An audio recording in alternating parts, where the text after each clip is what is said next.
సినిమాలో ఉన్నప్పుడు కూడా అందరు హీరోలు బాగుండాలని కోరుకునేవాడిని. ఒక సినిమా హిట్ అయితే నాది అయితే ఒక వారమే నేను ఉంటాను. బాలయ్య గారి సినిమా సూపర్ డూపర్ హిట్ అవ్వాలని కోరుకునేవాడిని. జూనియర్ ఎన్టీఆర్ గారి సినిమా హిట్ అవ్వాలని కోరుకునేవాడిని. బాహుబలి ప్రభాస్ గారి సినిమా హిట్ అవ్వాలని కోరుకునేవాడిని. మహేష్ గారి సినిమాలు హిట్ అవ్వాలని కోరుకునేవాడిని. మెగాస్టార్ చిరంజీవి గారు అద్భుతంగా విజయాలు సాధించాలని కోరుకునేవాడిని. రామ్ చరణ్ విజయాలు సాధించాలని కోరుకునేవాడిని. ఇలాంటి అల్లు అర్జున్ లాంటి పుష్ప హీరో అద్భుతంగా ఉండాలని, గొప్ప అవార్డు సాధించాలని కోరుకునేవాడిని.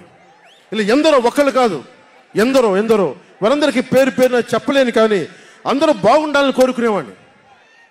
అలాంటి నేను కోరుకుంటుంది కూడా మీరందరూ బాగుండాలి.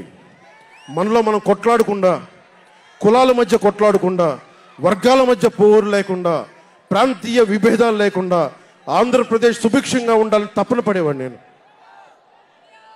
అలాంటి నేను కొన్ని నిర్ణయాలు తీసుకుంటాం. ఆ నిర్ణయాలు ఎలాంటివి? నాకు సంబంధించినవి కాదు, ప్రజలకు సంబంధించినవి.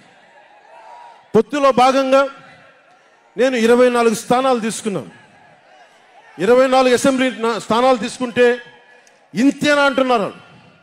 24ఏనా, ఇంతేనా? మనోళ్ళు కాదు, అవతలి వాళ్ళకి తెలియట్లా.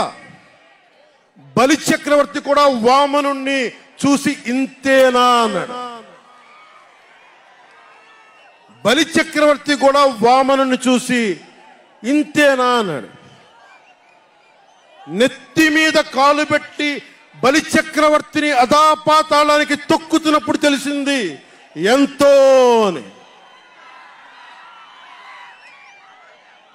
ఇంతింతై వటుడింతై నభో వీధిపై నంతై తోయిద మండలాగ్రమునకంతై వామనవతారాన్ని చూపిస్తుంది జనసేన. జగన్ గుర్తుపెట్టుకో, అధాపాతాళానికి తొక్కకపోతే నా పేరు పవన్ కళ్యాణే కాదు, మా పార్టీ జనసేనే కాదు, మర్చిపోకో.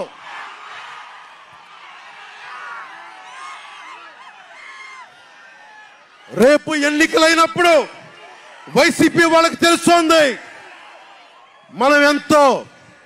నెత్తి మీద కాలేసి తొక్కుతాం కదా, అప్పుడు అర్థమవుతుంది మేమేంటో.